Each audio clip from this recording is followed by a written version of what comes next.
دونالد ترامب نزغد محجز نبره غزي እናውሕወሎ ብዛዕባ ዝምልከት ክንሪና ጀካዚ ዶናልድ ትራምፕ ካብ ኢራን ህያብ ተዋሂብሎ ድሮ ተዓሪቑ ህያብ ከም ዝወሃበ ይዝገልጽ ዘሎ ብዛዕባ ህያብ ዝምልከት እውን ክንሪና ካብ ዶናልድ ትራምፕ ከይወፀናውን ንመጀመርያ ግዜ ካብ ፕሬዝደንትታት ናይ ኣሜሪካ ማለት እዩ ንመጀመርያ ግዜ ኣብ ባጤራ ኣሜሪካ ክህሉ ከም ዝኾነውን ዶናልድ ትራምፕ ተገሊጹ ኣሎ ብዛዕባ ዝምልከት እውን ክንሪና ካልእ ዩጋንዳ ናብ ኩናት ክትኣቱ ከም እትኽእል ሚኒስትር ምክልኻል ዩጋንዳ ገሊጹ ኣሎ ብዛዕባ ዝምልከት እውን ክንሪና ሳሞዳታም ሳይጽንሑ ከም ትልሙድ ላይክ ምግባር ጀምሮ ሓደሽ ሕርኪንኩም ሳብስክራይብ ኣይትረስዑቶም ሳብስክራይብ ዝገበርኩም ናይ ደወል ምልክት ኦን ምግባር ከይትርስዑ ሓደሽ ሓበሬታታት ኣብ እዋኑ መታን ክበጽሐኩም ሳሞዳታም ሳይጽንሑ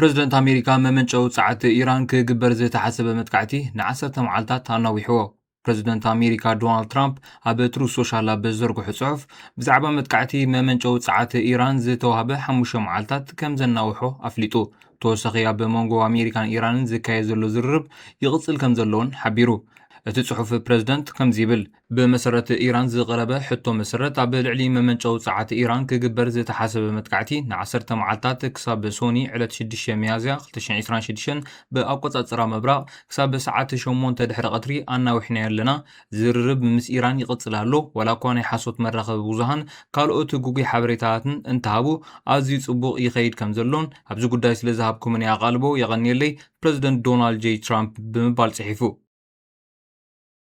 ዶናልድ ትራምፕ ቅድሚ እቲ ጽሑፍ ትማልያ ብዋይት ሃውስ ኣብ ዝተኻየደ ኣኼባ ካቢነ ሚኒስትራት ብኢራናውያን ህያብ ከም ዝተዋህበ ገሊጹ ኣብቲ ኣኼባ ትራምፕ እቲ ዝርርብ ከመይ ይኸይድ ኣሎ ብጋዜጠኛ ተሓቲቱ ኣብ ዝመለሰሉ 10 መራኽብ ነዳዲ ብመጻወ ሆርሙዝ ክጓዓዛ ከም ዝተፈቕደለን እዚ ኸኣኒ ከም ህያብ ከም ዝሃብዎን ይገሊጹ ኢራን ኣብ ዝስምዕ ሓቀኛን ጽንዕትን ምዃና ንኣሜሪካ ከተርእያ ደልያ እዚ ከም ዝገበረት ይገሊጹ ድሒሮም ብዝበልዎ ነገር እውን የቕሬታ ሓቲቶም ተወሳኺ 2 ጀላቡ ክንሰድድ ኢና ኢሎም ምስቲ ድማ 10 ጀላቡ ኮይነን ኢሉ ንሱ ወሲኹ እቲ ኩናት ካብ ዝጅምር ጀሚሩ ኣሜሪካ ብውሑድ ዓቕማ ንወታደራዊ ዓቕሚ ኢራን ክትሃርም ከም ዝጸንሐት ብምግላጽ ኣሜሪካ ንሓይሊ ባሕርን ሓይሊ ኣየርን ኢራን ሙሉእ ብምሉእ ከም ዝደምሰሰትን ዳርጋ ናብ 900 ዝጽጋዕ ናይ መወንጨፊ ሚሳይላትን ምናልባት እውን ልዕሊ 90% ካብቶም ሚሳይላት ከም ዘዕነወት ፕሬዝደንት ዶናልድ ትራምፕ ገሊጹ ንሱ ወሲኹ ኢራውያን ሰነፋት ተዋጋእትዮም ግን ከኣ ኣብ ምድርዳር ሓያላት እዮም ኢሉ ጀካዚ ካብ ዶናልድ ትራምፕ ከይወፀና ፕሬዝደንት ትራምፕ ኣብ ስልጣን ዘሎ ናይ መጀመርያ ፕሬዝደንት ኣሜሪካ ኣብ ባጤራ ኣሜሪካ ወይ ዶላር ፌርምኡ ዘቐመጠ ክኸውን ምዃኑ ሚኒስትሪ ፋይናንስ ኣሜሪካ ኣፍሊጡ ፌርማ ትራምፕ ምስ ሚኒስትሪ ፋይናንስ ኣሜሪካ ስኮት ቤሳንት ጎኒ ንጎኒ ክኸውን እዩ እዚ ድማ ኣብ መበል 250 ዓመት ምምስራት ኣሜሪካ ዝኽበረሉ ዘሎ እዋን ቅድሚ ሕጂ ተራእዩ ዘይፈልጥ ስጉምቲ ክኸውን እዩ ቤሳንት ታሪኻዊ ዓወተ ኣሜሪካን ፕሬዝደንት ዶናልድ ጄ ትራምፕን ንምጽምባል ካብ ስሞም ዝሓዘ ናይ ኣሜሪካ ባጤራ ዶላር ንላዕሊ ዝሓየለ የለን ኢሉ እዚ እቲ ምምሕዳር ስም ትራምፕ ምስ ዝተፈላለዩ መንግስታዊ መደባትን ህዝባዊ ህንጻታትን ንምትእሳር ዝወስዶ ዘሎ ስጉምቲ እዩ ስም ትራምፕን ፌርማ ቤሳንትን ዝሓዘ ቀዳሞት ናይ $100 ባጤራ ኣብ ወርሒ ሰነ ክዝርግሑ ምዃኖም ተወሳኺ ባጤራ ክስዕብ ምዃኑ እዩ ተፈሊጡ ዘሎ ኣብዚ እዋን እዚ ዝሕተሙ ዘለዉ ባጤራ ፌርማ ናይ ፕሬዝደንት ጆ ባይደን ሚኒስትሪ ፋይናንስ ዝነበረት ጃኔት የለንን ተሓዚት ገንዘብ ሊን ማለርባን ዝሓዙ እዮም ፌርማ ተሓዚ ገንዘብ ኣሜሪካ ካብ 1861 ጀሚሩ ኣብቲ ባጤራ ዝጸንሐ ኮይኑ ኣብ ምምሕዳር ትራምፕ ከብቅዕዩ እዚ ኸኒ ዶናልድ ትራምፕ ናይ መጀመርያ ፕሬዝደንት ኣሜሪካ ኣብ ባጤራ ኣሜሪካ ወይ ዶላር ፌርምኡ ዘቐመጠ ክኸውን እዩ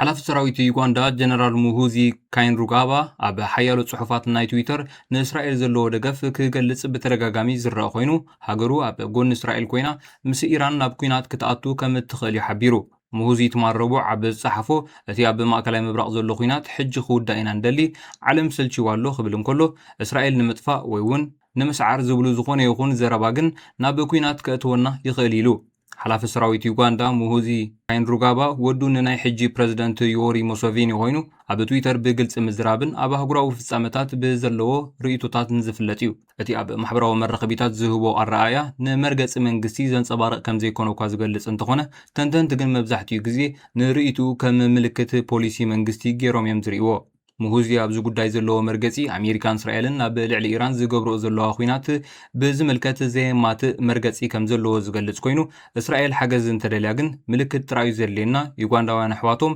ክንሕግዝ ድልዋት ኢና ኢሉ። ኣብ ዝሓለፈ ወርሒ ዩጋንዳ ሓዉ ንቀዳማይ ሚኒስትር እስራኤል ቤንያሚን ኔታንያሁን ዝኾነ የዩኒ ኔታንያሁን ሓወልቲ ክትከል ምዃኑ ኣፍሊጣ ነይራ። የዩኒ ኔታንያሁን ብ1976 ንብዙሓት ሰራዊት መሪሑ ኣብ እንተ በጅሆታት ንምድሓን ዝተቃለሰ ሓዉ ንቀዳማይ ሚኒስትር ቤንያሚን ኔታንያሁን እዩ። ምስ ተተሓሒዙ የመናውያን ዕጡቃት ሑቲ ንኢራናውያን ንምድጋፍ ስጉምቲ ንምውሳድ ድልዋት ምዃኖም ኣፍሊጦም።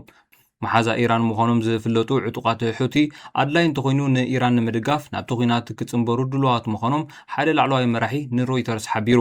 ኣሜሪካን እስራኤልን ኣብ ልዕሊ ኢራን መጥቃዕቲ ካብ ዝጅምራ ንድሓር ስቂሉ ዝጸንሐ ዕጡቕ ጉጅለ የመን ሑቲ ናብቲ ኩናት እንተተጸንቢሩ ከምቲ ቅድሚ ሕጂ ዝገብሮ ዝነበረ ኣብ ቀይሕ ባሕሪ ንመራኸብ ከቢድ ሓደጋ ከስዕብ ይኽእል እዩ። ስሙ ክገልጽ ዘይደለየ ሓደ ላዕለዋይ መራሒ ሑቲ ንሮይተርስ ኣብ ዝሃቦ መግለጺ ንኹሉ ኣማራጺታት ሙሉእ ወተሃደራዊ ምድለዋት ጌርና ኣለና፣ ኩሉ ዘጋጥም ንከታተሎ ኣለና፣ መዓስ ስጉምቲ ክንወስድ ከም ዘለና ንፈልጥ ኢና ኢሉ።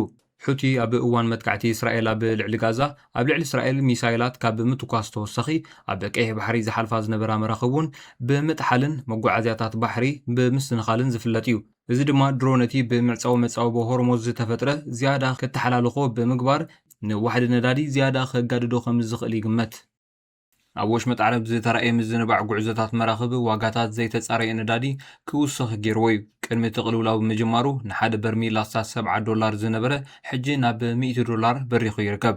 ዓለም ለኻዊ ንግዲ ሃለኽቲ ፍርያትን ንዋት ሕርሻን ካልኦት ዝተፈላለዩ ኣቑሑትን እውን ተጸልዮም እዮም። እቲ ቅልውላው ግን ዝሰፍሐ ጸገም እውን ኣጉሊሕሎ። ዓለም ለኻዊ ንግዲ ኣብ ዘገርም ውሕድ ቁጽሪ ዘለዎም ጸበብቲ መስመራት ዝተመርኮሰ ምዃኑ ንጹር ገይርዎ ኣሎ። ንምዃኑ እዞም ጸበብቲ መስመራት ኣየኖት እዮም? ቀዳማይ መጻወቦ ሆርሞዝ ኣብ ዓለም እቲ ኣገዳሲ ስትራቴጂካዊ መስመር ጸዓት መጻወቦ ሆርሞዝ እዩ። ንወሽመጥ ፋርስ ምስ ባሕሪ ዓረብ ዘራኸብ ኮይኑ ኣስታት 39 ሚታዊት ናይ ዓለምና ዘይተጻረየ ነዳዲ 19 ሚታዊት ተፈጥሮኣዊ ጋዝን በዚ መስመር ይሓልፉ። ዘይከም መብዛሕትኦም ካልኦት ስትራቴጂካዊ መስመራት ንግዲ ሃገራት ወሽመጥ ዓረብ ጸዓተን ሰደድ ንምግባር ኣብ መጻወቦ ሆርሞዝን ካልእ ተግባራዊ ኣማራጺ የብለን። ኢራን ካብ 1980ታት ጀሚራ መጻወቦ ሆርሞዝ ከም እትዓጹ በብእዋኑ ከተፈራርሕ ጸኒሓ እያ። ይኹን እምበር ኣብ መወዳእታ ለካቲት ጀሚሩ ኣሜሪካን እስራኤልን ናብ መሬት ኢራን ንፈለማ እዋን መጥቃዕቲ ካብ ዝጅምራ እንድሓር እዚ መስመር ምዕጻው ድሕሪ 10 ዓመታት እቲ ዝኸበደ ምስንኻል ጉዕዞ መራኽብ ኣስዒቡሎ። ካልኣይ መትረብ ስዌጽ ንቀይሕ ባሕሪ ምስ ማእከላይ ባሕሪ ብምትእስሳር ኣብ መንጎ ኤሽያን ኤውሮጳን ዝግበር ናይ ጉዕዞ ግዜ ብውሕዱ ብ10ታት መዓልትታት ክንኪ ዘኽእል መስመር እዩ። እዚ መስመር 10 ሚታዊት ዓለምና ንግዲ ባሕሪ የእንግድ 22 ሚታዊት ኮንቴነራት 20 ሚታዊት ጽዕነት መካይን 10 ሚታዊት ዘይተጻረየ ነዳዲ በዚ መስመር ይሓልፍ። እዚ ኣብ ትሕቲ ቁጽር ግብፂ ዝርከብ መስመር ብቐጥታ ኣብ ሓደጋ ይወድቕን። ይኹን እምበር ካብ ሓደጋ ናጻ ኣይኮነን። ከምቲ ኣብ 2021 ዝተራእየ መርከብ ኮንቴነራት ኤቨር ጊቨን ኣብ መሬት ምስ ተሸኽለት እቲ መትረብ ክዕጾ ግድን ኮይኑ ነይሩ። ብሰንኪ እዚ ድማ ኣስታት $10 ቢልዮን ዝግመት ንግዲ ካብ ምንቅስቓስ ተኣጊዱ ምንባሩ ይዝከር። ሳልሳይ መትረብ ፓናማ ሰላማውን ኣትላንቲካውን ውቅያኖስ ዘራኽብ መትረብ ፓናማ ኣስታት 2.5 ሚታዊት ምንቅስቓስ ዓለምና ንግዲ ባሕሪ ጥራዩ ዘእንግድ እንተኾነ ግን ልዑል ዋጋ ዘለዎም ከም ብኮንትራት ዝኣትዉ ኣቑሑ መካይንን ኣእኻልን ዝኣመሰሉ ጽዕነት ስትራቴጂካዊ ጽልዋ ኣለዎ። ኣስታት 40 ሚታዊት ካብ ኩሉ ጽዕነት ኮንትራት ኣሜሪካ በዚ መትረብ እዩ ዝሓልፍ። እዚ ድማ ዓመታዊ $270 ቢልዮን ኣሜሪካ ይግመት። ምንጪ ተቓልዕነት መትረብ ፓናማ ክሊማን ጂኦፖለቲካን እዩ። ኣብ 2023-2024 ዘጋጠመ ከቢድ ድርቂ ማይ ናይቲ መትረብ ልዑል ምንቁልቋል ብምፍጣሩ በዚ መስመር ዝሓልፋ መራኸብ ብብዝሕን ዓቐንን ክድረታ ምኽንያት ኮይኑ ነይሩ። ራብዓይ መጻወቦ ማላካ ኣብ ዓለምና እቲ ዝበዝሐ ጽዑቕ ናይ መራኸብ መስመር ዘለዎ እዩ። 24 ሚታዊት ዓለም ለኻዊ ንግዲ ባሕሪ ይስከም። 45 ሚታዊት ካብ ብባሕሪ ዝሓልፉ ዘይተጻረዩ ነዳድን 26 ሚታዊት መካይንን በዚ መጻወቦ ይሓልፋ። ኣብ ዓለም ተኻልይቲ ዝበዝሐ ጽዑቕ ወደብ ኮንቴነር ዘለዋ ሲንጋፖር እውን ተጠቃሚት ናይዚ መስመር እያ። ኣብቲ ከባቢ ዘሎ ሽፍትነት ግን ቀጻሊ ስክፍታ ዝፈጥር እዩ። ኣብ 2025 ናብ መጻወቦ ማላክ ልዕሊ 130 ፍጻመታት ከም ዘጋጠሙ ይግለጽ። እቲ ዝዓበየ ስክፍታ ግን ጂኦፖለቲካዊ እዩ። ኣብቲ ዞባ ዓብላልነት ንምርካብ ኣብ መንጎ ቻይናን ኣሜሪካን ወይ ህንድን ዝፍጠር ዝኾነ ይኹን ወጥሪ እንተበሪኹ በቲ መጻወቦ ዝግበር ምንቅስቓስ ኣዝዩ ክዕንቀፍ ከም ዝኽእል ይግመት። ሓሙሻይ መጻወቦ ቱርኪ ኣብ መንጎ ጸሊም ባሕርን ማእከላይ ባሕርን ዘሎ እንኮ መስመር ባሕሪ እዩ። 3 ሚታዊት ካብ ዓለማዊ ንግዲ ባሕሪ በዚ መጻወቦ ይሓልፍ። እዚ ኣሃዚ ንእሽቶ ክመስል ይኽእል እዩ እንተኾነ ግን ካብ ዩክሬን ዝመጽእ ኣሳት 20 ሚእታዊት ዓለማዊ ሰደድ ስርናይ ሩስያ ሮማንያን ዘጠቓለለ እዩ። እዚ መስመር ብውዕል ሞንትራክስ መእተዊ ናብቲ መጻወቦ እትቆጻጸር ቱርክያ፣ እዚ ድማ ድሕርቲ ሩስያ ብ2022 ንዩክሬን ዘካየደቶ ወራር ንግዳዊ ምንቅስቓሳት ክፉት ገይራ ምንቅስቓስ መራኸቢ ውግእ ግን ንኽትግድብ ሓይሊ ሂብዋ እዩ።